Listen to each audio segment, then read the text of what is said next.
Hey, thanks for coming and visiting my channel. We're touching up a portrait that I started that needs a little bit of TLC, needs some pop. It was looking a little flat.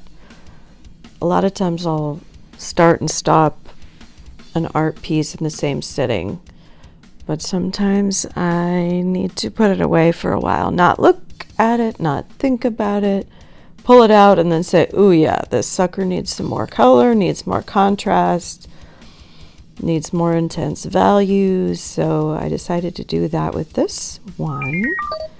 And it kind of looks like a science fiction character, almost like a transhumanist cyborg.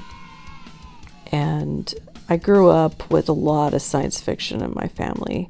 I was the oldest child of 6 kids, and my father had a huge science fiction library in my room next to the wall, floor to ceiling sci-fi books. So as a little girl, I would be checking these books out, looking at the cover artwork, which was wild.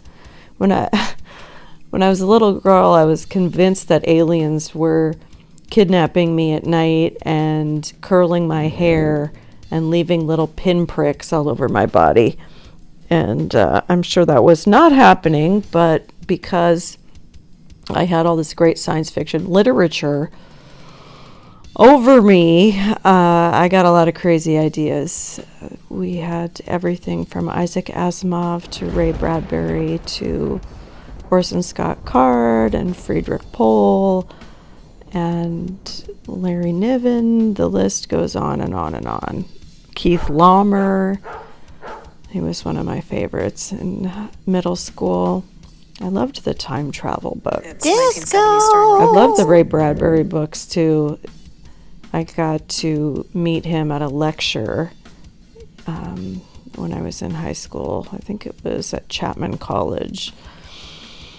And there was this awesome 1979, 1978 mini-series of the Martian Chronicles by Ray Bradbury, and the music was phenomenal. It's 1970s starring Rock Hudson, and Roddy McDowell was in it.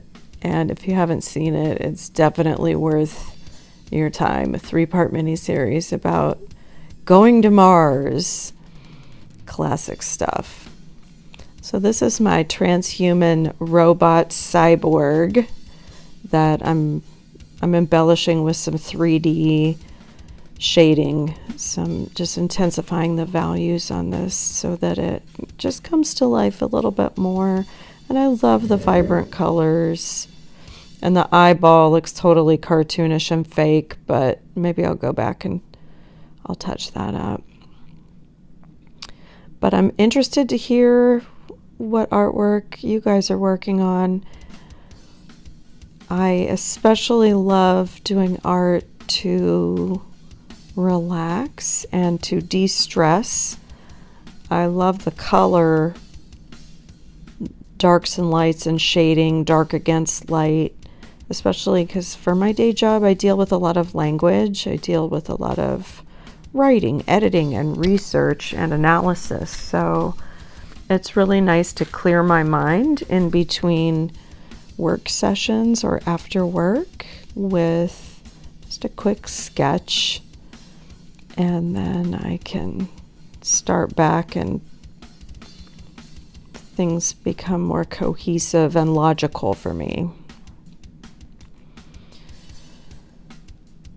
So I don't know what you all think about the futurists, guys like Ray Kurzweil. I've heard about him in my household for years, talking about the singularity and how awesome the future will be. But with that, you always Hello, get they're people oil pastels. who don't agree or want to poo-poo new stuff. So what's your take on that?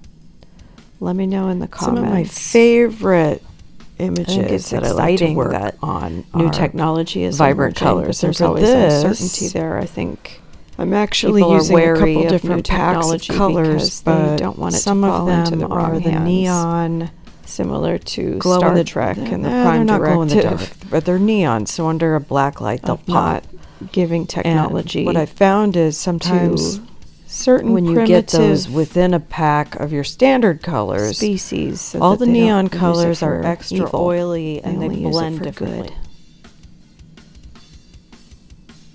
So here I'm using this white to highlight this oil pencil, and I bought a whole pack of these white oil pencils, so they're not the same brand as the here, and they're